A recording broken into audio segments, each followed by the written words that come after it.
ओम शांति। दादी जी की विशेषता, दुआओं के भंडार की मालिक।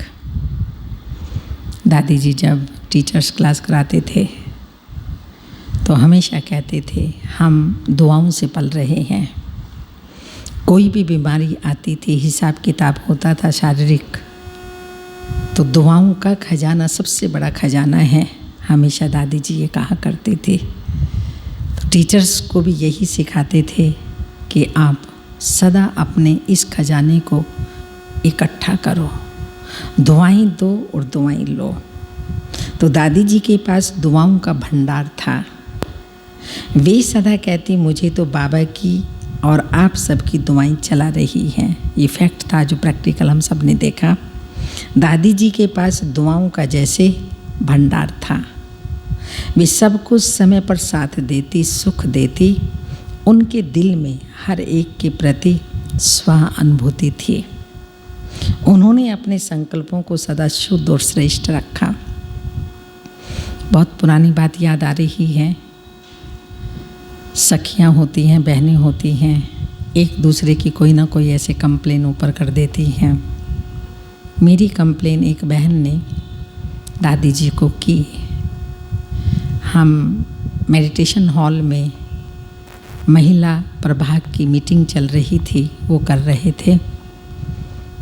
तो कोई पीछे से ऐसे भाई आया और बोला शक्ति बहन, ऐसे आवाज़ लगाया। और मैंने ऐसे देखा तो बोला आपको बड़ी दादी जी बुला रही हैं। मैं उठी और उठ कर के गई। तो मैं बड़ी दीदी जी के रूम में, दादी जी बैठे थे पांडव भवन में ऊपर माउंट में, मैं गई।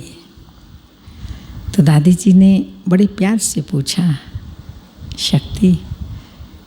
दादी जब शक्ति नाम लेती थी बहुत बहुत अच्छा लगता था। शक्ति ऐसा है क्या? तो मैंने कहा दादी जी ऐसा है तो नहीं, अगर आप चाहें तो मैं 2 सेकंड ये बात क्लियर कर सकती हूँ, बताइए। तो दादी जी ने कहा हाँ क्यों नहीं। तो मैंने दादी जी को क्लियर किया। तो दादी जी ने कहा बहुत अच्छा, बस अपने ऊपर थोड़ा ध्यान रखना। मैंने कहा जी दादी जी। देखिए, छोटी सी कंप्लेन किसी की करने से मुझे दादी जी ने बुलाया, दादी जी के पास मैं गई। फिर रात को रोज़ बाबा के कमरे में जाते थे और फिर आते थे।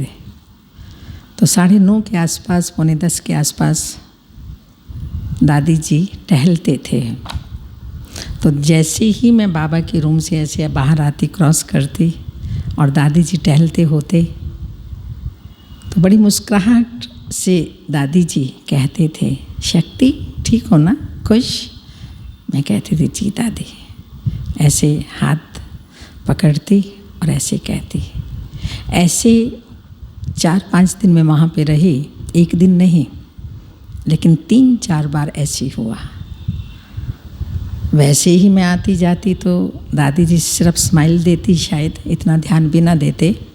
लेकिन ये जब उन्होंने मेरे से 2 मिनट बात की और जिसने भी कंप्लेन की, इस कंप्लेन ने मुझे ऐसे महसूस हुआ दादी जी कंप्लीट बनाने के लिए इतना मुस्कुराता हुआ चेहरा कैसे हुई शक्ति ठीक होना। और एक बार तो रूम में भी बुलाया, सुबह सुबह जा रही थी मैं, और दादी जी ने बादाम और मिश्री ऐसे सुबह सुबह दादियाँ खिलाती थी, वो खिलाया। तो बलिहारी उस बहन की जिसने कंप्लेन की, और सौभाग्य, पद्मा पदम भाग्य मेरा, जो दादी जी ने मुझे इतना प्यार भरी बार बार दृष्टि देते रहे। अक्सर कोई किसी की कंप्लेन करता है, व्यवहार चेंज हो जाता है, कई बातें आ जाती हैं, पर ये दादियों की और विशेषकर दादी जी की विशेषता थी कि उन्होंने कभी भी ऐसा नहीं किया, बल्कि और ही बेहद प्यार दिया। तो ऐसे दादी जी हम टीचर्स बहनों को सखी के रूप में हमेशा ही संभालते थे। तो वो सदा कहती मुझे तो बाबा की और आप सबकी दुआएं चला रही हैं। दादी जी के पास दुआओं के जैसे भंडार थे। तो ये भी दादी हमें दुआएं देती थी ना। वे सबका समय पर साथ देती, सुख देती, उनके दिल में हर एक के प्रति सहानुभूति थी। उन्होंने अपने संकल्पों को सदा शुद्ध और श्रेष्ठ रखा हर एक के प्रति, जिसको हम दूसरे शब्दों में शुभ भावना और शुभकामना कह सकते थे, हैं ये दादी जी ने रखी। इसलिए दुआएं जमा होती रही। अंतिम समय भी शरीर के हिसाब किताब को दुआओं के बल से सहज पार कर लिया। उन्होंने कभी दुख दर्द की महसूसता नहीं की।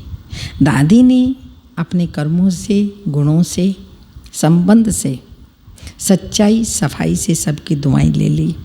दादी हमेशा कहती, मुझे तो बाबा की और आप सबकी दुआएं ही चला रही हैं।